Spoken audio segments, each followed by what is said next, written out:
ভাঙা সেতুতে জোড়াতালি কতদিন? জগন্নাথপুরে ফের দেবে গেল বেইলি ব্রিজ। আসসালামু আলাইকুম, আপনারা দেখছেন প্রতিদিনের জগন্নাথপুর। বিস্তারিত দেখুন মোহাম্মদ সুজন মিয়ার ভিডিও চিত্রে। সুনামগঞ্জ জগন্নাথপুর আউশকান্দি ঢাকা আঞ্চলিক মহাসড়কের জগন্নাথপুর উপজেলার নলজুর নদীর ওপর স্থাপিত সড়ক ও জনপথ বিভাগের সওয়াজর স্টিল ব্রিজটি আবারও দেবে গেছে।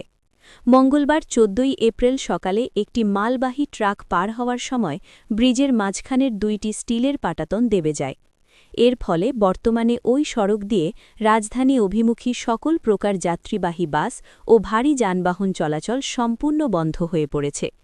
কোনোমতে সিএনজি ও মোটরসাইকেলের মতো হালকা যানবাহন অতি সতর্কতার সাথে ঝুঁকি নিয়ে চলাচল করলেও সাধারণ যাত্রী ও চালকদের মধ্যে চরম আতঙ্ক বিরাজ করছে। এলাকাবাসী ক্ষোভের সাথে জানান, এই বেইলি ব্রিজটি গত কয়েক বছরে বহুবার ধসে পড়েছে। বিশেষ করে ২০২৪ সালের ২২ অগাস্ট একটি সিমেন্টবাহী ট্রাকসহ ব্রিজটি ভেঙে নদীতে পড়ে গিয়ে চালক ও হেলপার সহ দুজনের মর্মান্তিক প্রাণহানি ঘটেছিল। সেই স্মৃতি এখনও তাড়া করে ফিরছে স্থানীয়দের। ঝুঁকিপূর্ণ এই সেতুর ওপর দিয়ে ১০ টনের বেশি মালবোঝাই যানবাহন চলাচলে সড়ক ও জনপথ সওয়াজ বিভাগের কঠোর নিষেধাজ্ঞা থাকলেও চালকদের মধ্যে তা মানার কোনো বালাই নেই। অতিরিক্ত পণ্য বোঝাই ট্রাক চলাচলের কারণেই যে কোনো মুহূর্তে আবারও প্রাণহানিসহ বড় ধরনের দুর্ঘটনার আশঙ্কা করছেন স্থানীয় লোকজন। ২০২৩ সালের সেপ্টেম্বরে জাতীয় অর্থনৈতিক পরিষদ একনেপ সভায় একটি নতুন স্থায়ী আরসিসি সেতু নির্মাণের প্রস্তাব অনুমোদিত হলেও এখনও পর্যন্ত কোনো দৃশ্যমান কার্যক্রম শুরু হয়নি।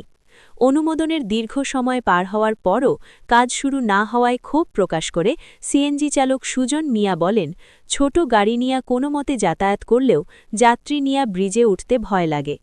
ঢাকাগামী ট্রাক চালক হাবিবুর বলেন, গত কয়েক বছর ধরেই দেখতেছি শুধু তালি দেওয়া মেরামত চলে। একটা বড় ট্রাক উঠলেই ব্রিজ কাঁপে।